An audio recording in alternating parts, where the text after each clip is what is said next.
All right, let's get right into it. If you're anywhere near Metro Atlanta, you've probably noticed this flu season feels different, a lot different.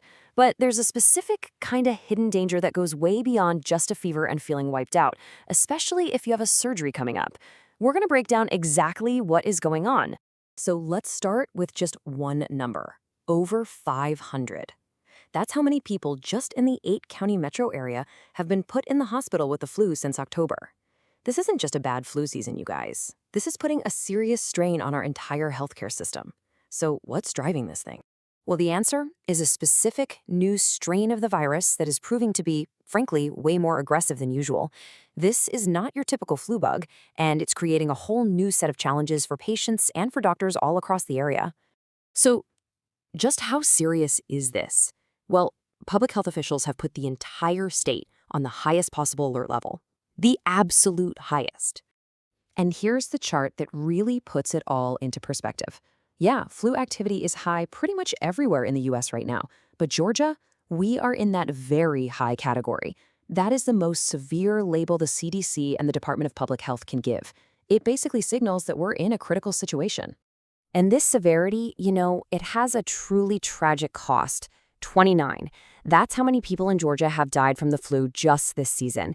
It's a really stark reminder that we are dealing with a deadly outbreak here. And the really scary part, officials don't think we've even hit the peak yet. They're actually bracing for these numbers to go up, not down. Especially now that the holidays are over and everyone's back in school and back at the office. It's just the perfect environment for this virus to keep spreading.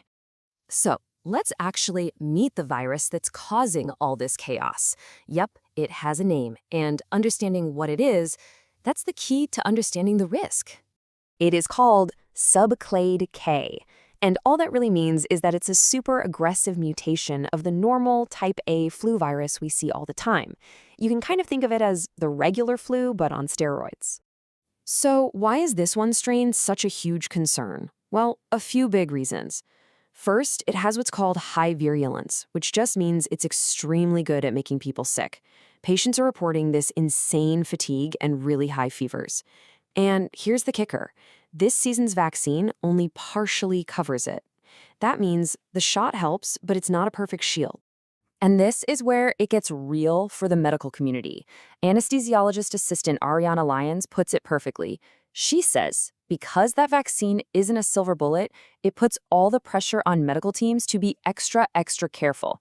Every single patient screening, especially before an operation, becomes that much more important. Okay, so this all brings us to the real heart of the matter, that hidden danger this flu creates if you're scheduled for any kind of surgery. This is where the risk becomes really personal and, frankly, a lot more complicated. So let's just say you're one of the thousands of people in Metro Atlanta with a surgery on your calendar. What does this whole flu situation actually mean for your safety? Well, the difference is night and day. On one hand, you have a healthy patient, normal risks. But on the other, a patient with the flu, even with just mild symptoms, is suddenly facing a much higher risk of airway problems, the very real possibility of their surgery being postponed, and a way harder recovery. The stakes just get so much higher. So the key medical reason for this is a condition called airway hyperreactivity. Basically, the flu makes your airways incredibly sensitive. Think of them as being on a hair trigger, just ready to freak out and overreact to the smallest thing, like the equipment used during anesthesia. And that overreaction, it can be life-threatening. It can cause what are called bronchospasms or laryngospasms. That's when your airways literally spasm and clamp shut. This is a massive medical emergency, and it's most likely to happen at the most vulnerable time possible, right when you're going under anesthesia or when you're just starting to wake up. So, who is on the front line protecting patients from this very specific risk? That would be your Anesthesia Care Team.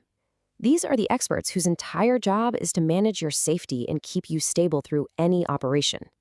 This team includes anesthesiologists and anesthesiologist assistants. They're the experts on how drugs and diseases impact your body. Their single most important job, their only job really, is to keep you safe from the second you go into that operating room to the second you leave.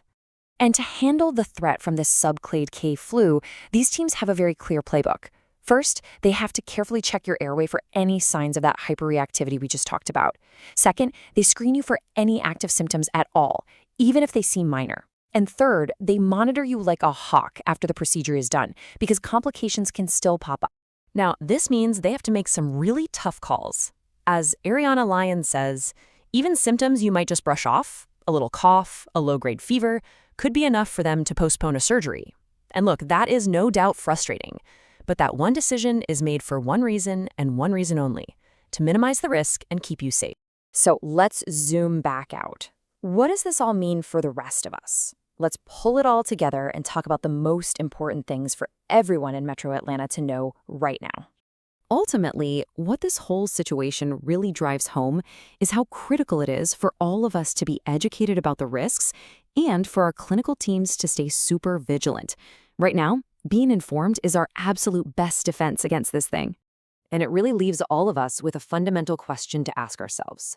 In a situation like this, where a sickness that seems minor could actually have major consequences, we have to decide what's more important, sticking to our schedule or prioritizing our health. It's definitely something for all of us to think about. Stay safe out there.